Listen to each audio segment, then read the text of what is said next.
अस्सलाम वालेकुम everyone, my self doctor Iqra. Once again welcome to Pak medicine. अब हमने नेक्स्ट टॉपिक पढ़ना है एंडोक्राइन पैथोलॉजी के अंदर, जो बेसिकली पैराथायरॉयड हार्मोन के साथ एसोसिएटेड है। सो फर्स्ट ऑफ ऑल मैं इसलिए कहती हूँ कि आपकी बेसिक्स जो हैं वो अच्छी होनी चाहिए, स्ट्रॉन्ग होनी चाहिए, क्योंकि अगर आपकी बेसिक्स अच्छी हैं तो आपको ये पैराग्राफ समझने में या ये जो भी इन्होंने मिनी माइनर डिटेल्स या ये चीज़ें लिखी हुई हैं, ये समझने में बिल्कुल भी मसला नहीं होगा। आपके कॉन्सेप्ट्स क्लियर हैं तो ये इजीली आपको समझ आएगा। दैट्स वाई हम क्विकली यहाँ पे रिवाइज करेंगे पैराथायरॉयड के फंक्शन को, और उसके बाद फिर मैं आपको नीचे लेके जाऊँगी। सो अब सबको याद होगा कि हमने कहा था हमारे पास क्या होता है, थायरॉयड ग्लैंड होता है। सॉरी, मेरी आपने ड्राइंग को इग्नोर करना है।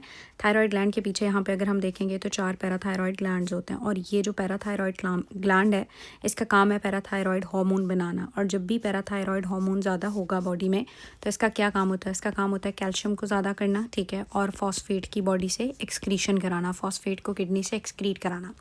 अब ये कैल्शियम को बॉडी में किस तरह से ज़्यादा कराता है, इसमें मैंने आपके साथ 2-3 चीज़ें डिस्कस की थी, बेशक हम बहुत डिटेल में नहीं जाते। नंबर 1 हमने कहा था ये बोन्स के ऊपर एक्ट करता है और बोन्स के ब्रेकडाउन को प्रमोट करता है, बोन रिजॉर्प्शन होती है और कैल्शियम जो है वो प्लाज्मा में ज़्यादा होता है। सो नंबर 2 हमने कहा था कि ये क्या करता है, जीआईटी पे एक्ट करता है और जीआईटी से कैल्शियम और बोन दोनों की रिजॉर्प्शन जो है वो ज़्यादा की जाती है, ठीक है, एब्जॉर्प्शन सॉरी। और नंबर 3 जो है वो किडनीज पे एक्ट करता है और किडनी से कैल्शियम की रिजॉर्प्शन को ज़्यादा करता है, वाइल फॉस्फेट की एक्सक्रीशन को बढ़ाता है, हैंस बॉडी में कैल्शियम को बढ़ाता है। तो एक चीज़ आपने याद रखनी है कि बॉडी में जब भी कैल्शियम कम होगा तो सिग्नल जाएगा और पीटीएच ज़्यादा होगा। जब पीटीएच ज़्यादा होगा वो कैल्शियम बढ़ाने की कोशिश करेगा। वंस कैल्शियम इज़ ज़्यादा हो गया, नॉर्मल हो गया, तो पैराथायरॉयड हार्मोन इनहिबिट हो जाएगा। ये एक नॉर्मल मैकेनिज्म है जिसके बारे में आपको पता होना चाहिए, ठीक है। सो हमने कहा, मैं इसको ज़रा कलर को चेंज करके ये बात यहाँ पे लिखना चाहती हूँ। सो मैंने ये बात आपको समझाई है। नंबर 1 यही कि जब भी कैल्शियम कम होगा, फीडबैक की वजह से पैराथायरॉयड ज़्यादा होगा, कैल्शियम ज़्यादा होगा, तो फीडबैक की वजह से पैराथायरॉयड इनहिबिट हो जाएगा या कम हो जाएगा। ये एक नॉर्मल बात है, ठीक है। अब ये जो नीचे पैराग्राफ इन्होंने एक बनाया हुआ है उसमें कुछ ऐसी सिचुएशंस हैं कि जिसमें कैल्शियम यहाँ पे एलिसिटेड है और यहाँ पे जो है वो हमारे पास पैराथायरॉयड है, ठीक है। डिफरेंट सिचुएशंस हैं। फॉर एग्जांपल सबसे पहले मैं यहाँ पे आना चाहती हूँ, ठीक है। नॉर्मली यही होता है कि जब कैल्शियम ज़्यादा हो जाता है तो फिर पैराथायरॉयड इनहिबिट हो जाता है। लेकिन अगर ऐसी सिचुएशन के जिसमें आपका कैल्शियम ज़्यादा हो, ठीक है, पहले हम यहाँ से स्टार्ट करते हैं। नंबर 1, सो अगर मैं ये इस पॉइंट पे आ जाऊँ, लेट सपोज इस पॉइंट पे आ जाऊँ, तो इसमें मैं देखूँगी तो बॉडी में कैल्शियम ज़्यादा है, 16 इज़ हाई, ओके। और इस लेवल पे जो है वो पैराथायरॉयड भी ज़्यादा है, ठीक है, नॉर्मल से ऊपर जा रहा है ना। सो पैराथायरॉयड भी ज़्यादा है, let suppose this is the normal range, तो कैल्शियम भी ज़्यादा है। अगर हम यहाँ से ट्रेस करें तो कैल्शियम भी ज़्यादा है और पैराथायरॉयड भी ज़्यादा है। सो ऐसी सिचुएशन, नंबर 1, ऐसी सिचुएशन कि आपकी बॉडी के अंदर पैराथायरॉयड हार्मोन भी ज़्यादा है और कैल्शियम भी ज़्यादा है। अमूमन तो कैल्शियम कम होगा, पीटीएच ज़्यादा होगा, और पीटीएच आके कैल्शियम ज़्यादा करेगा, वो चीज़ न्यूट्रलाइज हो जाएगी। लेकिन ऐसा कब होगा कि आपका पीटीएच भी बहुत ज़्यादा, कैल्शियम भी बहुत ज़्यादा, तो जब भी आपका कोई पैराथायरॉयड एडिनोमा है, उस एडिनोमा की वजह से बहुत ज़्यादा पीटीएच रिलीज़ हो रहा है, और जब पीटीएच ज़्यादा रिलीज़ हो रहा है तो वो कैल्शियम को भी जाके ज़्यादा कर रहा है, ठीक है। वरना तो ज़्यादा कैल्शियम ने ऑटोमेटिकली इसको इनहिबिट कर देना था। ये इनहिबिट क्यों नहीं हो रहा, क्योंकि मोस्ट लाइकली कोई पैराथायरॉयड एडिनोमा है। So this is primary hyperparathyroidism due to maybe parathyroid gland का हाइपरप्लेजिया, एडिनोमा और carcinoma. So what do you mean by primary mean parathyroid gland के लेवल पर मसला है, वहाँ से पीटीएच ज़्यादा है, इसलिए आपका कैल्शियम ज़्यादा है, ठीक है। नंबर 2 हम लोग बात करते हैं सेकेंडरी हाइपर पैराथायरॉयडिज्म की। सो सेकेंडरी के अंदर अगर हम देखेंगे तो यहाँ पे आप ये देखो कि पैराथायरॉयड तो ज़्यादा है, लेकिन जो आपके कैल्शियम लेवल्स हैं वो क्या हैं, कम है, ठीक है। सो कैल्शियम लेवल्स अगर कम हैं, दिस सिचुएशन, कैल्शियम तो बहुत थोड़ा है, नॉर्मल से इस तरफ है, लेकिन पैराथायरॉयड बहुत ज़्यादा है, तो दूसरी सिचुएशन ये हो सकती है कि आपका पैराथायरॉयड हार्मोन ज़्यादा है लेकिन कैल्शियम आपका कम है। तो ये क्या है, so this is basically secondary hyperparathyroidism. Why secondary, parathyroid तो ज़्यादा है, हाइपर पैराथायरॉयडिज्म तो है, बट दिस इज़ सेकेंडरी का मतलब है this is due to some cause in the body, कोई ऐसी कॉज है, रीज़न है जिसकी वजह से कैल्शियम कम है और फीडबैक से पीटीएच ज़्यादा है। अब ये कॉज क्या हो सकता है, मोस्ट लाइकली ये किडनी इंजरी हो सकती है, आपका किडनी फेलियर हो सकता है, ठीक है। अब किडनी फेलियर में मेन अगर आप पैथोलॉजी में जाओगे तो विटामिन डी जो है उसकी भी एक्टिवेशन नहीं हो रही, और विटामिन डी नहीं एक्टिवेट हो रहा किडनी के लेवल पे, उस पर हाइड्रोक्सिलेशन होती है। सो विटामिन डी नहीं है, कैल्शियम की रिजॉर्प्शन नहीं हो रही, इसी तरह किडनी कैल्शियम को रिस्टोर भी नहीं कर पा रही, तो कैल्शियम के लेवल्स कम है। अब चूँकि कैल्शियम लेवल कम है तो फीडबैक की वजह से पैराथायरॉयड लेवल्स क्या हैं, ज़्यादा हैं। तो ये एक ऐसी सिचुएशन है बॉडी में, secondary hyperparathyroidism, vitamin D deficiency, reduce calcium intake और may be chronic kidney disease. तो सेम ही है, किडनी डिजीज़ है या कैल्शियम इंटेक कम है या विटामिन डी नहीं है, क्योंकि विटामिन डी प्रमोट करता है कैल्शियम की एब्जॉर्प्शन को from the intestine GIT tract. So that is secondary hyperparathyroidism. So PTH is more, but obviously graph को आप देखोगे तो कैल्शियम आपका क्या है, कम है। नेक्स्ट हमारे पास क्या हो सकता है, नेक्स्ट हमारे पास एक ऐसी सिचुएशन हो सकती है कि अब अगर हम इन्हीं ग्राफ्स को कंपेयर कर रहे हैं, सो फॉर एग्जांपल ये ऐसी सिचुएशन थी ये वाली कि जिसमें पीटीएच भी ज़्यादा था, ठीक है, पीटीएच भी ज़्यादा था और कैल्शियम भी ज़्यादा था। यहाँ पे पीटीएच तो ज़्यादा है लेकिन कैल्शियम को करेंगे तो कैल्शियम बहुत कम है, ठीक है। अब एक हो सकती है टर्शरी, टर्शरी में सब कुछ ज़्यादा होता है, सही है। What do you mean bye सब कुछ ज़्यादा होता है, वो मैंने भी आपको साथ साथ यहाँ एक्सप्लेन नहीं किया, लेकिन मैं बता देती हूँ। अब यहाँ पे चूँकि पीटीएच ज़्यादा है, कैल्शियम ज़्यादा है, तो पीटीएच किडनी से फॉस्फेट की एक्सक्रीशन को ज़्यादा करता है तो फॉस्फेट कम होता है, ठीक है। चूँकि यहाँ पे भी आपका पैराथायरॉयड ज़्यादा है तो ये बहुत ज़्यादा एक्सक्रीट कर रहा होगा किडनी से फॉस्फेट को, सो फॉस्फेट क्या होगा, कम होगा। लेकिन या आई थिंक नो फॉस्फेट इसमें कम नहीं होता, क्योंकि इसमें किडनी के लेवल पे थोड़ा प्रॉब्लम है, मोस्टली किडनी डिजीज़ होता है, सो फॉस्फेट भी ज़्यादा ही होता है। लेकिन जो टर्शरी हाइपर पैराथायरॉयडिज्म है, टर्शरी भी एंड स्टेज रीनल डिजीज़ है, जिसमें ऑटोनॉमसली पीटीएच बहुत ज़्यादा प्रोड्यूस होना शुरू हो जाता है।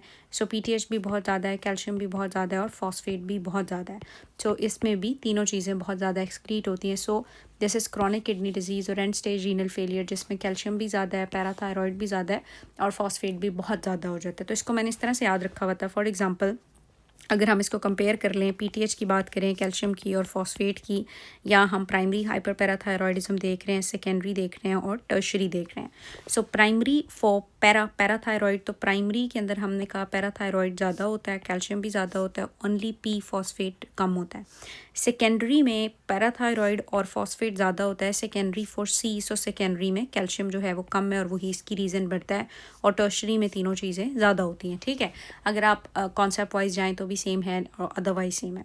So this is primary, secondary and tertiary. Now these are two situation hypoparathyroidism, कि जिसमें आपका पैराथायरॉयड भी कम और कैल्शियम भी कम, तो ऑब्वियसली बात है कि पैराथायरॉयड कम होगा तो कैल्शियम भी बॉडी में कम होगा एंड वो हाइपोकैल्सीमिया कॉज करेगा। सो ये हाइपोपैराथायरॉयडिज्म कब हो सकती है, जब आपका पैराथायरॉयड ग्लैंड जो है उसको सर्जिकली रिजेक्ट कर दिया जाए, या कोई ऑटो इम्यून कंडीशन है जिसने पैराथायरॉयड ग्लैंड को डिस्ट्रॉय कर दिया हुआ है। This is parathyroid hormone independent hypercalcaemia, की बॉडी में सिर्फ कैल्शियम ज़्यादा है, पैराथायरॉयड का कोई रोल नहीं है। सो ये कैल्शियम क्यों ज़्यादा है, आप बाहर से कैल्शियम ज़्यादा ले रहे हो, या कैंसर हुआ हुआ है जिससे बोन का ब्रेक डाउन हो रहा है, कैल्शियम बहुत ज़्यादा आ रही है प्लाज्मा में, या विटामिन डी बहुत ज़्यादा ले रहे हो जिसकी वजह से कैल्शियम एब्जॉर्प्शन बढ़ी हुई है। So this could be a possible reason behind hypercalcaemia, जो कि पीटीएच के इंडिपेंडेंटली हो रही है।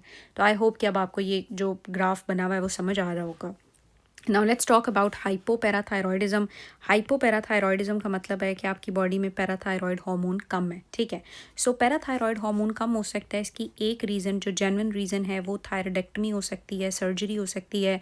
सो थायराइड निकाला, या पैराथायरॉयड एडिनोमा की वजह से आपने पैराथायरॉयड निकाल दिया, तो पैराथायरॉयड कम होगा, बॉडी में कैल्शियम कम होगा। जब कैल्शियम कम होता है तो हाइपोकैल्सीमिया की वजह से स्पाज्म आ जाता है, टेटनी होती है, और फॉस्फेट जो है वो ज़्यादा होगा, तो ये तो डेफिनेटली चीज़ें हो रही होंगी, ठीक है। ये तो एक जेन्युइन है। लेकिन अभी हम सूडो हाइपोपैराथायरॉयडिज्म भी पढ़ेंगे, जो थोड़ी सी मुश्किल लग सकती है आपको मे बी। सो हाइपोपैराथायरॉयडिज्म क्यों हो सकती है, due to injury to the parathyroid gland और their blood supply, okay, usually during thyroid surgery. जब भी हो सकता है, नंबर 1 इसकी रीज़न सर्जरी हो सकती है, number 2 auto immune syndrome destruction या डाइजॉर्ज सिंड्रोम हो सकता है, जिसपे क्रोमोसोम आई थिंक 22 या कुछ इस तरह का प्रॉब्लम होता है, और उसमें भी साथ पैराथायरॉयड ग्लैंड आपका डिस्ट्रॉय हुआ हुआ होता है हाइपोकैल्सीमिया की वजह से, टेटनी, हाइपोकैल्सीमिया और बॉडी में हाइपरफॉस्फेटीमिया होगा। ये दो साइंस हैं जो कि हाइपोकैल्सीमिया की वजह से बॉडी में आते हैं। वन इज़ चॉपस्टिक साइन और one is Trousseau sign. So Chvostek sign के अंदर होता ये है कि अगर आप फेशियल नर्व, फॉर एग्जांपल ये एक बंदे का फेस है, ठीक है, और आपको पता है कि यहाँ कान के पास से आके पैरोटिड ग्लैंड के अंदर फेशियल नर्व टर्मिनेट होती है, उसकी 5 ब्रांचेस होती हैं टर्मिनल, ठीक है। तो इस एरिया पे अगर आप फेशियल नर्व वाले एरिया को क्या करोगे, टैप करोगे, तो फेशियल मसल कॉन्ट्रैक्ट करेंगे। इसका मतलब है चॉपस्टिक साइन पॉजिटिव है, और अगर ये साइन पॉजिटिव है तो ये हाइपोकैल्सीमिया को इंडिकेट करता है। So basically in Chvostek sign you tap over the cheek area, या और ये ट्रोजियो साइन जो भी है इसके अंदर आपने क्या करना होता है कि आपकी ये जो ब्रेकियल आर्टरी है जहाँ पे आप ब्लड प्रेशर चेक कर रहे होते हो, बीपी का जो कफ है उससे आपने इसको इन्फ्लेट करना है।